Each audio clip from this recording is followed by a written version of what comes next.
đào một lần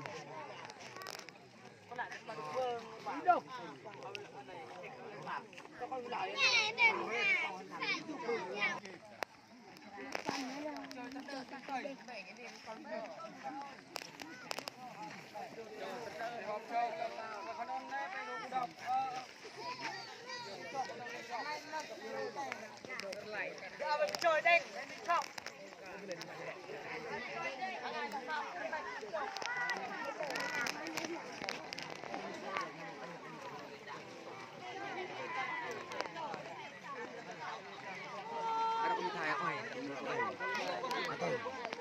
นี่ก็ย้ายไปบ้าน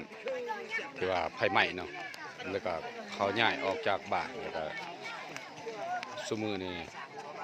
ออกไปหาบ้านใหม่เป็นที่เป็นของของสนเผากระตูน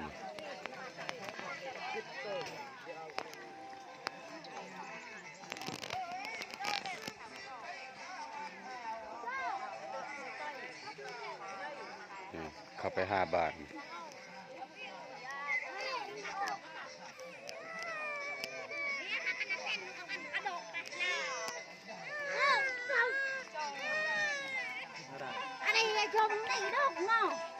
กำไปเลยนะ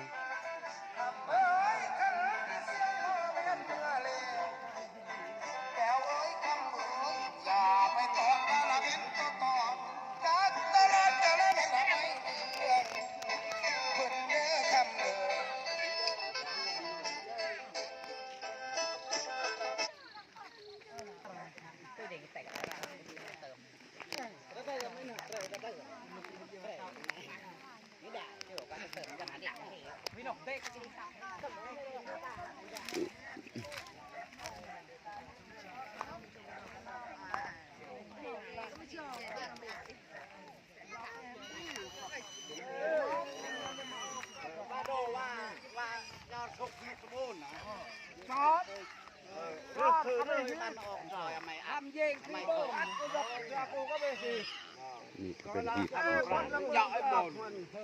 ฮ่าบอลจ่าปัญญาเป็นดีคนละเมืองโก้ประชันโก้ลูก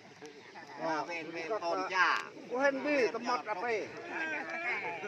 กูกระเบฮีข้างกระเบเป็นเมีย